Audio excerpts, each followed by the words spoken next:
In the past century, the world has gone from this to this. What once took hundreds of workers now can be done with the flick of a switch. But as we've been developing all the technology that makes our modern world work, have we also, unknowingly, been creating a way for someone to turn it all off? Throughout history, mankind's ability to be productive was always limited to the physical capability of the workforce assigned to each task. But when mechanical technology was introduced, everything changed. The productivity of each worker was increased drastically because it was now a function of the productivity of the machine that he operated.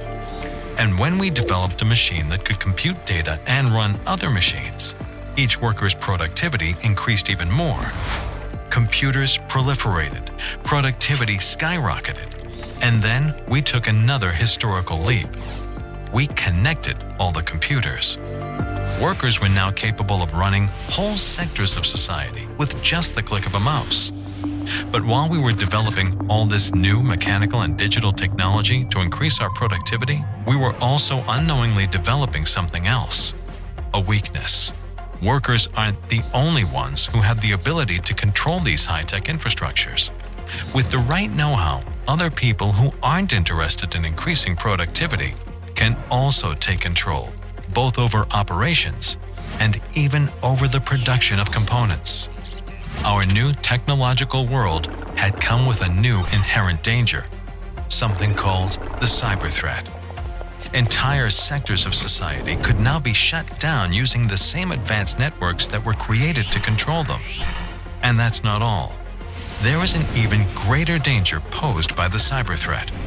Over the years, to run all this new technology, we pieced together a computerized network of machines bigger than that of any other sector of society, something we came to call the electric power grid. If an adversary were to shut that down, it wouldn't just shut down a sector of society. It would shut down the whole thing. Every day, our modern world is becoming increasingly dependent on advanced automated technology. Power grids, water utilities, all other critical infrastructure sectors are increasingly reliant on computers, on cyber-enabled devices, on networks. The not automated or not technology-supported world is disappearing, and we are more and more dependent. And as we are becoming more technology dependent, we are becoming more vulnerable to the cyber threat.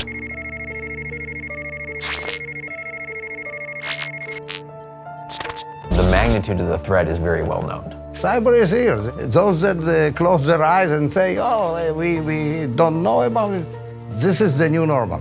The major companies and the sectors are all attacked every minute of every day. The question is not if you will be compromised in one day or someday. The question is when. The threat evolves daily, and the adversaries are very determined, and they know how to approach and attack your weakest link.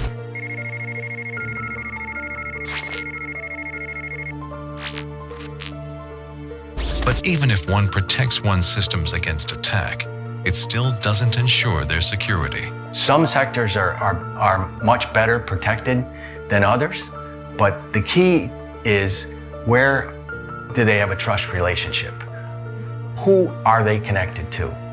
Is that other person as well defended and protected as they are? Most of the company are getting their system or their services that most of them are black box. Even the spaceship of NASA, some of the components are produced by very, very small companies. And besides vulnerabilities in the technology one uses, there are other routes that attackers can use to make their way in. Most of the intrusions that I've seen are due to some user practicing poor network hygiene. At the end of the day, if you are not connecting all the dots, the technology, the procedures, the people, any of those could end with a critical infrastructure or company failure.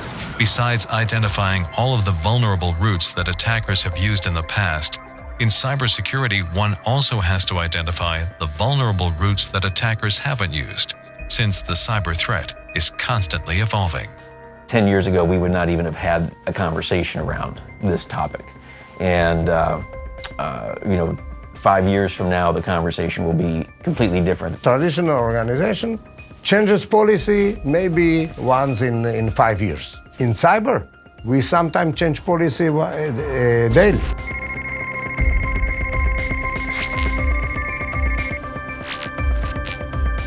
The people who think that they've got it, they're the ones that probably have the biggest risk. But even if one does invest in comprehensive protection, one can also be endangered by other organizations who have not. Sectors are increasingly interdependent. If Russia or China or some other potential adversary interrupts the ability of electric companies to deliver power to gas companies, then gas companies can get the fuel that power generators need to generate power. These are all community events. So a problem in one utility, right, will have consequences for all. The only way to truly enhance cybersecurity is if all of us enhance cybersecurity.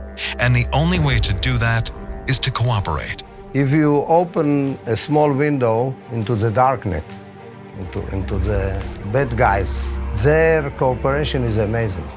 Amazing. You know, everything is open, something happens here, all the darknet know about it. On the good guy side, the cooperation is very, very, very, very insufficient.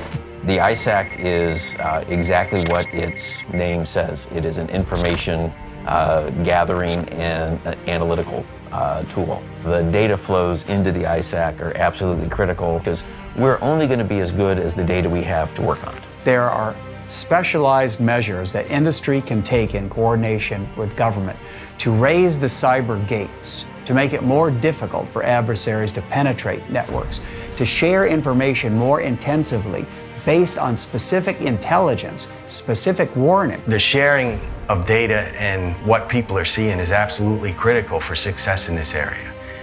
It's a whole of nation problem, and we need to work together and trust each other. So in the same way that our evolving technology now works together to sustain us, we need to invest in our security and build our mutual trust so we can work together to sustain it.